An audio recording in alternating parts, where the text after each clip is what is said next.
Las opiniones y comentarios expresados en el siguiente espacio son exclusiva potestad de quienes lo emiten. Esta empresa televisora exime su responsabilidad o participación en los mismos.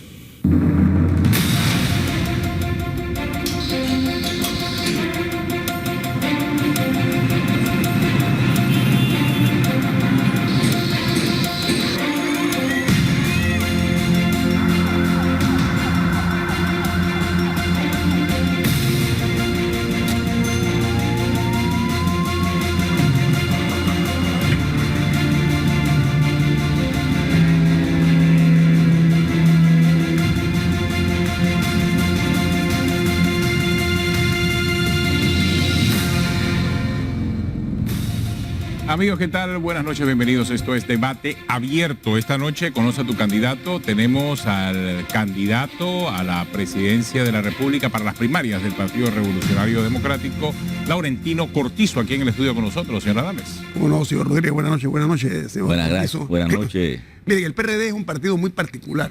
Primero, es el partido más grande de este país.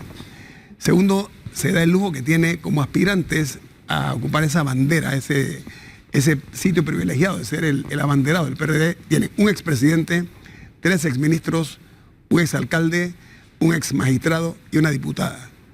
Casi nada. Miren ustedes 18. Y son 18 candidatos. 18. Estoy hablando de los cargos que han tenido experiencia ya en materia gubernamental, es lo que quise destacar, ¿no? Entonces el PRD con esto marca una diferencia. Bienvenido, señor Cortizo, aquí a gracias, a Debate Abierto. Gracias, Tenógenes. Oiga, esta es noticia porque se dio creo que fue el día de ayer, hubo un debate. Desde ayer. Antier, ok. Con los... organizado por CERTV. CERTV. Y la noticia es que usted no asistió, que fueron los otros 5 o 6 y usted no asistió. Para efecto nada más de la audiencia y para efecto suyo también. 12 no asistimos. 12 de los 18 no asistimos al debate de CERTV. Okay. Porque fueron invitados, ¿cuántos? Yo no te puedo decir cuántos fueron invitados. Lo que sí fue que Campaña y mi persona decidimos que solo vamos a debates autorizados por la Comisión Nacional de Elecciones del partido. Y ese no era autorizado por la comisión. No tenía ningún tipo de autorización. Ahora, yo he estado, vuelvo y repito, en muchos otros debates públicos. He coordinado plan de gobierno del PRD, de los 2 últimos planes de gobierno. Y esa es la decisión que tomamos, avalada por mí, en campaña. Y esa va a ser la decisión que se mantendrá a lo largo de las invitaciones de primarias, porque en las generales sí tenemos, por ley, 2 debates nacionales aprobados por ley. A ver, señor Cortizo, usted inició su precampaña como precandidato anunciando que va a enfrentar la corrupción, ¿ok? Y usted hablaba que no se puede continuar malversando los dineros del Estado, fue lo que usted dijo. Disculpe, señora, antes de entrar en materia, es que tengo aquí un tuit de unas declaraciones del señor Ernesto Pérez Valladares, candidato también en estas primarias del PRD, y creo que es válido hacerle la pregunta al señor Cortizo.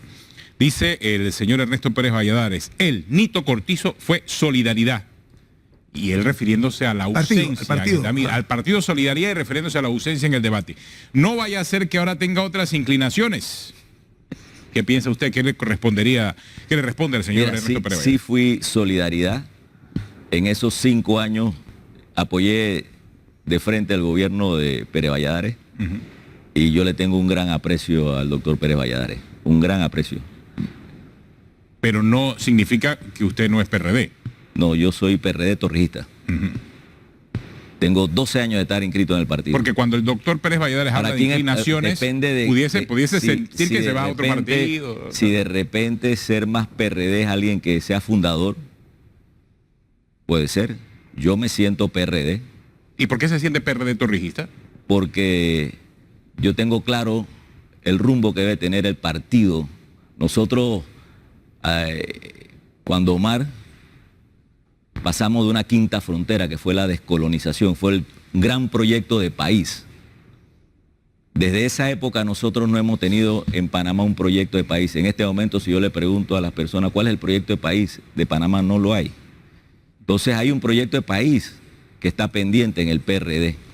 Ese proyecto de país yo lo llamo la sexta frontera, que es la lucha contra la pobreza y la desigualdad. Este es el 6º país más desigual del mundo. Uno de los país con el crecimiento económico probablemente el más importante, el número 1 de América Latina, pero somos muy desiguales. Entonces ese es un proyecto que está pendiente y ese es un proyecto que quedó plasmado en un documento que se llama Ideas en Borrador sobre la justicia social. Pero no era importante plantear eso a los otros candidatos. Bueno, los invitados, invitaron a 6, invitaron a 5, se invitaron, no sé, a la cantidad. Esa propuesta yo he estado presentando mi propuesta en los 5 Panamás. Yo acabo de regresar del Panamá de las comarcas, afectado por la corrupción en este país, especialmente los 2 últimos gobiernos.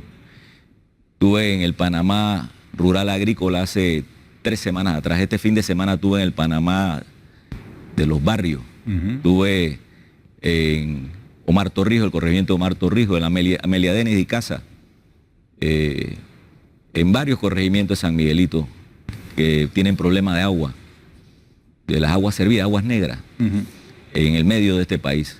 A ellos le estoy presentando el plan de gobierno. Interpreto entonces que su presentación es directo a las bases del Partido Revolucionario Democrático. Y en el partido la semana pasada que tuvimos los 18 candidatos tuvimos una entrevista planteando nuestro plan de gobierno alineado con la visión 2050 del partido. Pero sabe que usted dijo, me pareció muy certera su respuesta en cuanto a lo expresado por el expresidente Ernesto Pérez Valladares, porque él se puede jactar con razón, fue un hombre más cercano a Omar Torrijos Herrera. Fue ministro, fue superministro, bueno. Así que tal vez por eso él tiene esa postura, y hay que entenderlo, pero no dejan ustedes de ser menos PRD. Por supuesto. Y lo cual acepto como tal, ¿no? Pero quería nada más señalar eso. Pero mire. Bueno, depende de cómo lo vea el PRD, ¿no? La base del PRD. No, pues es otro tema, Las bases del PRD van a decidir eso el 16 de septiembre. Ese día es donde ahí vamos a ver el tema del gran debate. El gran debate es que más de 560.000 miembros del partido, el 16 de septiembre, dentro de un par de semanas, van a tomar la decisión de quién consideran ellos que debe ser el candidato del PRD para las generales de mayo del 2019. Ahí se verá la respuesta. Esa es la gran respuesta, para ver qué debate verdaderamente caló en las bases del partido. Usted habla de la corrupción. La corrupción es el cáncer. Exacto. Hecho metástasis. Sí. Ya ningún órgano del Estado se ha quedado por fuera. Un escándalo lo que estamos viendo en Panamá. A ciencia y paciencia de las autoridades, dicho sea de paso. A ver, usted habla de que usted como futuro presidente, usted atacaría de frente la corrupción. Usted dice que se está malversando dinero destinado. Yo solo no lo digo. No, usted es el invitado. Usted habla de que se ha malversado, derrochado, malbaratado para el sector agropecuario. No hay dinero, pero sí hay para otras cosas. Agua, que usted muy señala, el tema de los centros de salud. O sea, los dineros que tanto nosotros lardeamos de que tenemos una condición económica privilegiada, no se están viendo en obra, lo que usted está diciendo. Correcto. Producto que hay un desangramiento producto de la corrupción. Amplíeme eso y cómo lo haría. El tema de la corrupción tiene efectos por todos lados de una sociedad. Nocivo, ¿no? Por todos lados.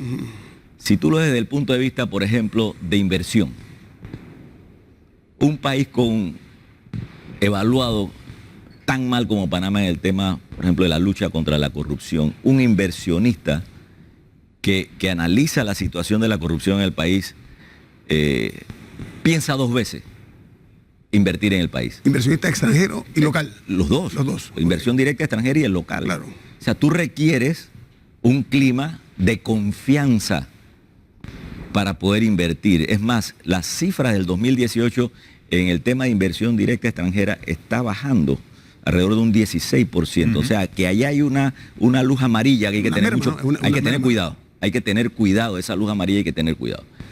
El tema también vinculado a la justicia. Eso es parte de un clima de confianza que requiere un país, un inversionista para poder invertir. El tema también de la tramitología. Mientras más trámite y permisología hay, ese es un terreno perfecto para el tema de la corrupción. Las coimas, ¿no? Sí, el tema de coimas, sobreprecio.